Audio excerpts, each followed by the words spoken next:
Like it or not, politics matters. In our second discussion on politics and the way we live, we look at how the recently passed state budget and current public policy decisions are impacting public education. That's next on Black Issues Forum.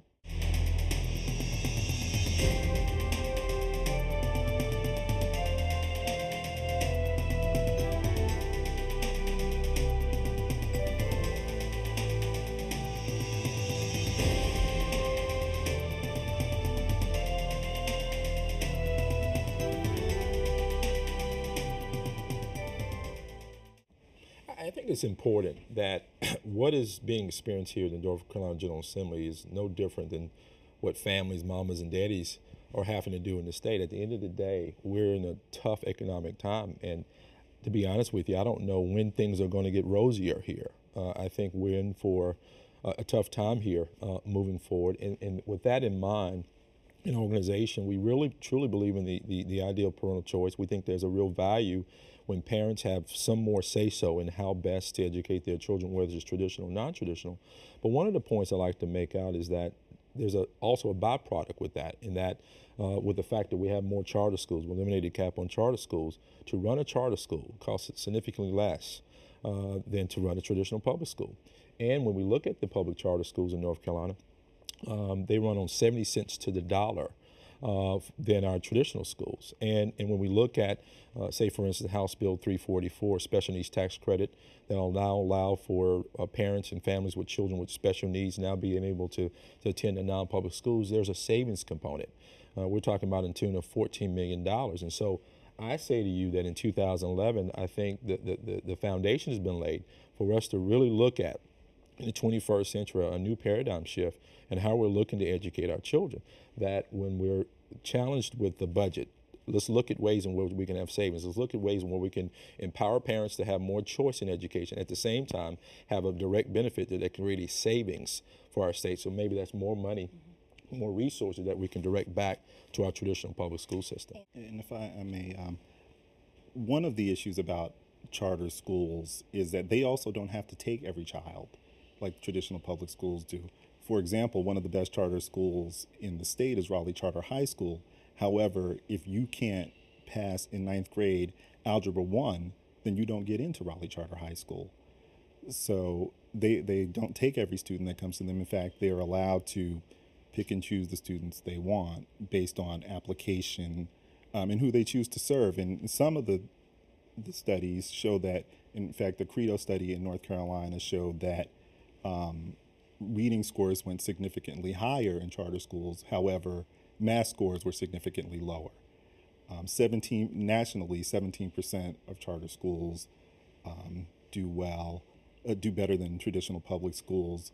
About 36 do about equal to traditional public schools, and the rest don't do as well academically as traditional public schools.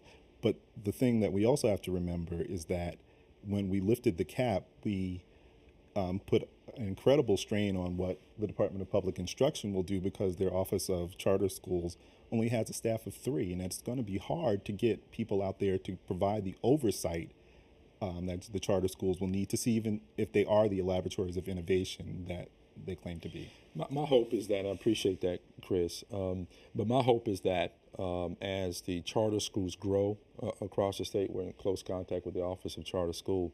I mean, we're talking about a year or two from when we'll see 15 to 20 more charter schools come on the scene. I do believe that we'll have adequate staff to measure that. But Chris brings up a point that I've heard him bring up before. He cited Raleigh Charter School. This is very clear. Public charter schools cannot discriminate. If they have capacity and if they have seats, they have to take on those children. And you cited Raleigh Charter School, but we have a traditional public school here in Durham, the North Carolina School of Math and Science. I know of a number of families who apply to that school and a number of families who fail to get accepted. And what I think we need to really look at, that because in our traditional schools we have unique models, we have magnet schools, we have specialty schools in our traditional schools. Why should public charter schools be any different? Why can't, in the public charter school setting, we have specialized, targeted math and science directed curriculum, and you name it, and so that those students that have that acumen, if you will, that talent, if you will, we harness that and we direct it and control that. I'd like to hit on this point of diversity. I think it's very important, and I think statistics show that when you look at the racial makeup of our traditional public schools, it's really no different than the racial makeup of our traditional public charter schools. And another point I want to make a point, and that is I believe in diversity. I believe that we should not have or we should support schools that discriminate racially. That's important. But I also have to say that I've been to a number of non-traditional schools, non-public schools, as well as charter schools that have a high concentration of low-income and mostly minority students. One in Winston-Salem, Quality Education Academy, they took in, Superintendent, 135 new students coming from the traditional public school system. Their proficiency rating was at 51%. This year, those 135 students are at 81%. That was reported to DPI. It's another school, public charter school, Sugar Creek Charter.